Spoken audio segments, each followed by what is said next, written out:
Good evening. This is the Elliott Wave daily update for the S&P 500 and the NASDAQ 100 for Tuesday, July the 16th, 2024.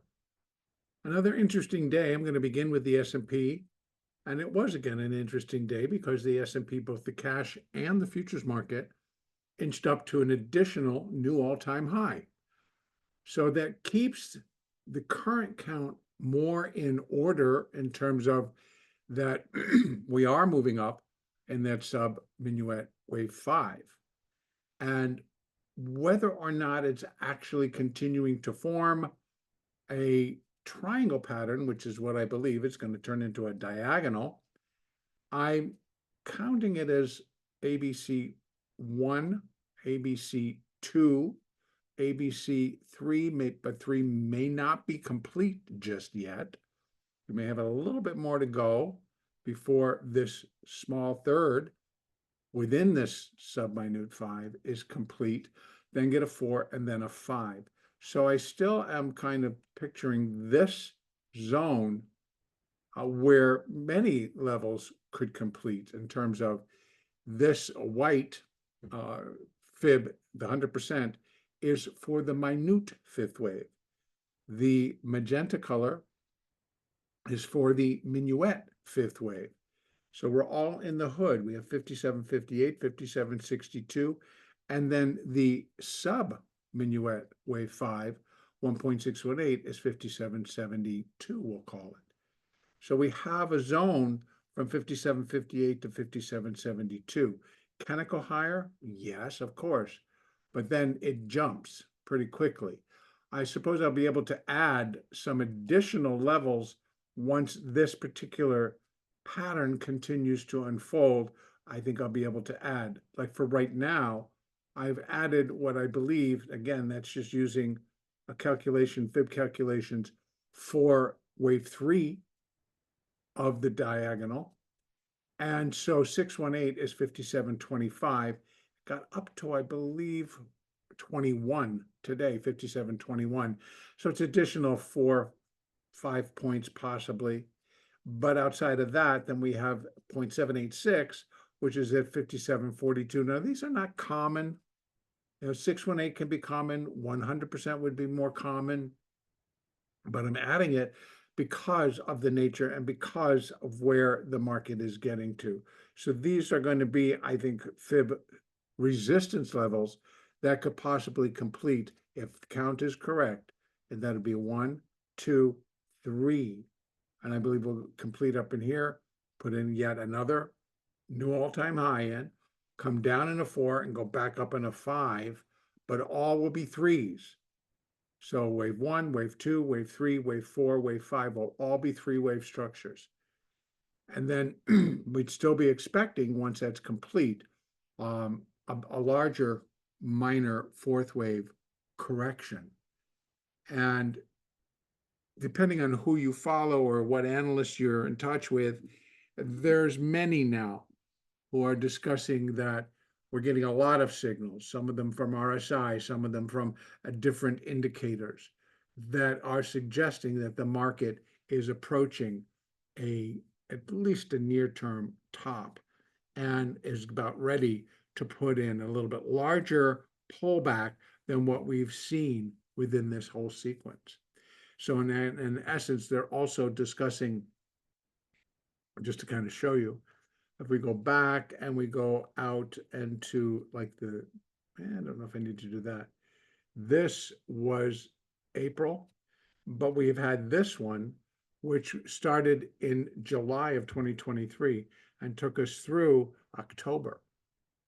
So that was, topping out end of July. And as we're looking to do, top out sometimes here in July, and then getting a much larger correction. Now, this one was all taken care of in April. It's actually, it peaked in wave 3 at the end of March, and then lasted through the April expiration of 2024. So they're making relationship to this, and also the timing that peaking in July and then having that decline take us through the October, or excuse me, yeah, this one was October. My thought is that it could take us through October, but definitively, I think it would take us through September. And again, what we're seeing is if the market had reason to turn and start to fumble with the rally or put in a top and then start the pullback, it may not make any difference whether it's going to be the September expiration or the October expiration, since both are extremely call heavy. A lot of what's sitting out there are calls, long calls. And so therefore, it could help actually contribute to a decline if it really got started. And again, I really do believe that there's enough out there to toss this thing. If we're realizing what everything coming out and now everybody's stepping forward and talking about, because it is the Republican convention is in force. And so the talk about that and how, what the vice presidential candidate, running mate, what the benefit of that could be, and there's all kinds of things.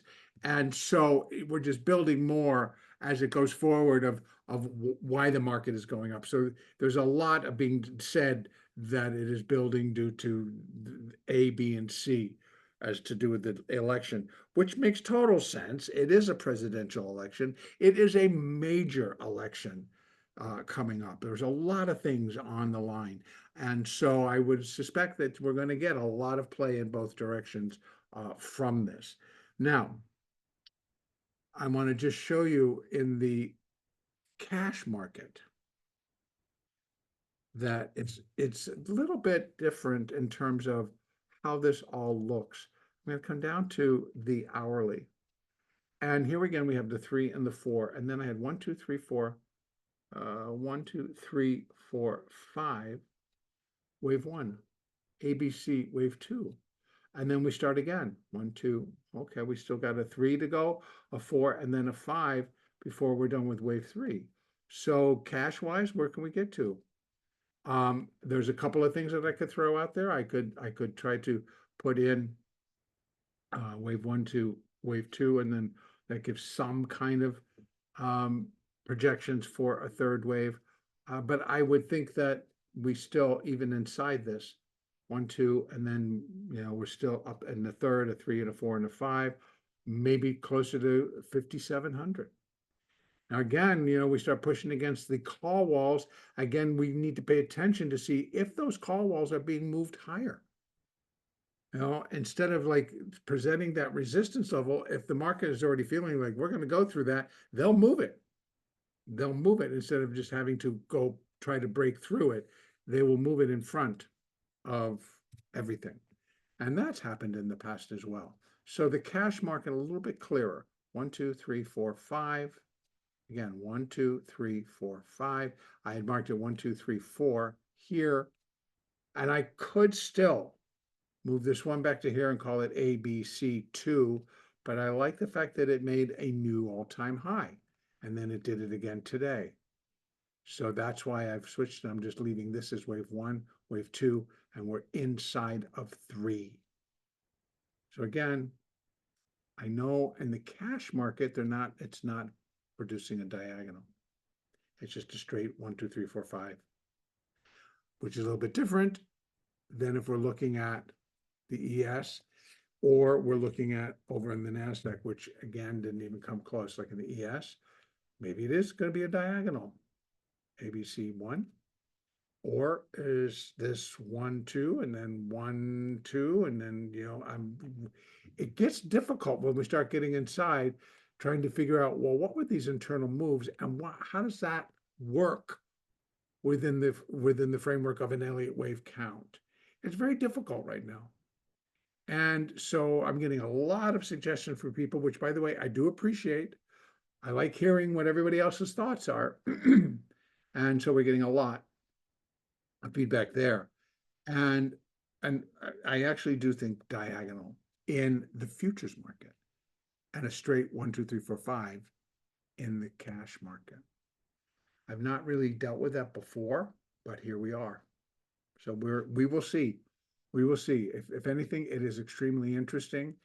As we reach this very important high in terms of the larger structure in play, is every time we uptick here, we go to a new all-time high. Okay, so moving averages, everything's still pretty much lined up. Look at that. 20 rising, 50 rising, 200 rising. Those are on the hourly. The daily, I can't imagine is going to be any different. And then we have here, we have the 200, the 50, the 20, all rising sharply. In fact, this one just guiding the whole rally up. So it's going to be, again, when we get to that point where we have finished, we'll be looking for the market to turn when it starts to come down to break the 20. That's going to be a sign of top is in. We're coming down. We're finished. And then again, a clean break of the 50 will give additional confirmation. Now, granted, there is that fourth wave of one lesser degree, right? They'll be looking for that minor 4, and there still remains in play right now. So again, we're looking here. They're trying to compare the other move, which was in October of 2023. No, let me just open this up a little bit. This one. Yeah, this was October of 2023. And that's the one they're thinking about, July high down to there. And I'm thinking, well, we get a July high, but we come down to here because of the wave pattern that I'm considering as completing versus just the territory. Now, they're not saying that the analyst presenting this is not saying that the S&P would come down to the October 2023 lows. They're just looking at the size of the correction and then the size of, what we would be looking for. A sizable pullback, i.e. like this one.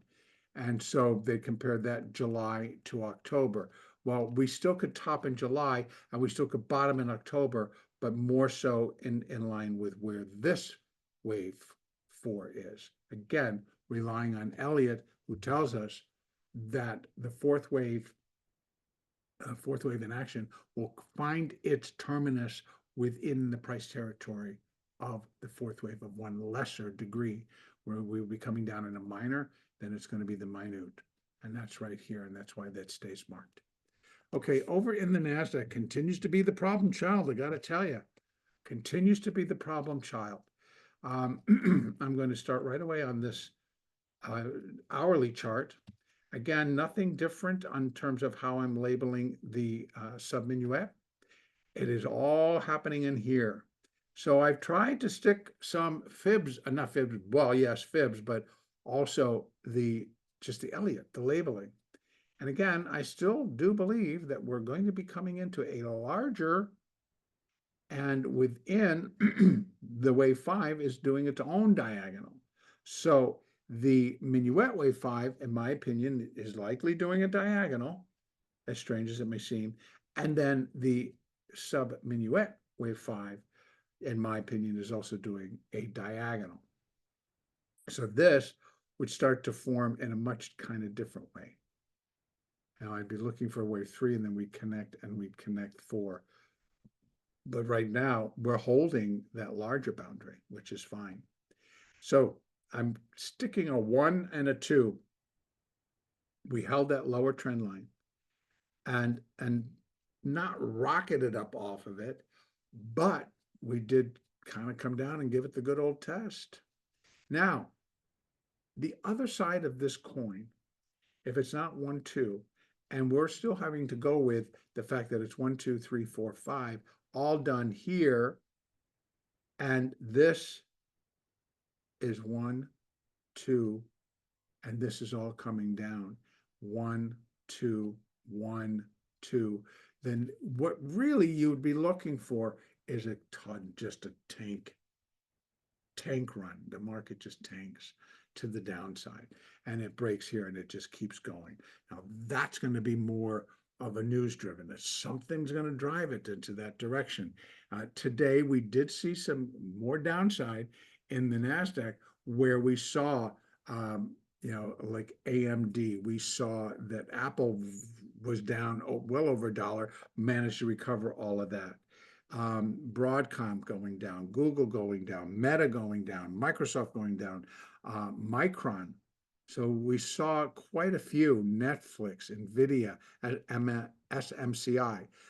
Tesla initially, then regained and finished higher. So we saw a lot of just adjustments being made and pullbacks happening within the NASDAQ. And while the Russell and the Dow just powered. Now, so we're still seeing all of that. But if I take a look at the Russell, then the Russell really, now I don't actually, I do privately, I do the Russell, but I don't include it here, or even the IWM. But I will say that it appears that it's in a third, going up. It's in a third, and it's a third of a primary fifth.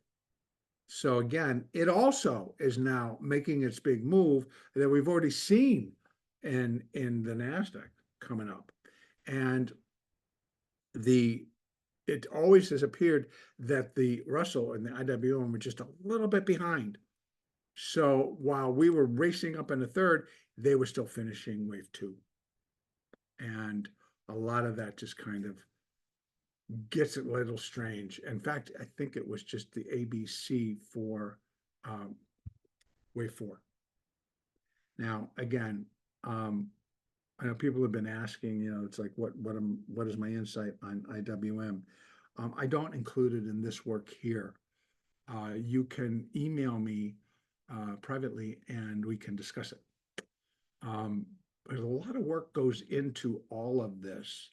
So,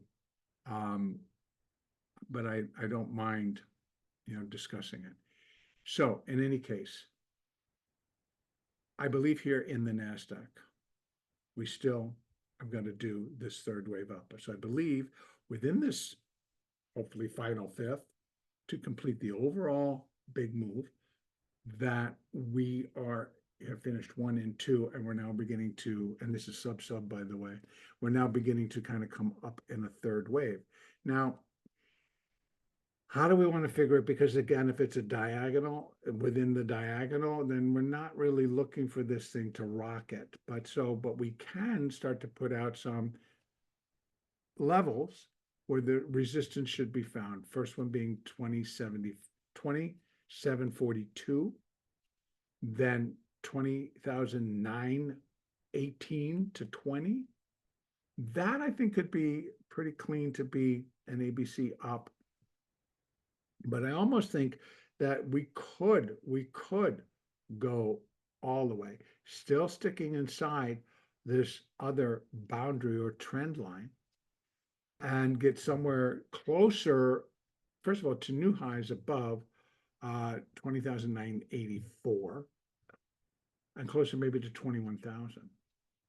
Ultimately, we continue to look for 21,500, and that is where the minuet wave 5 kind of comes in, continuing to move up. We don't really have anything else of value in terms of the minute and even the minor, because they're just, we'd be using very high fib levels to get anything.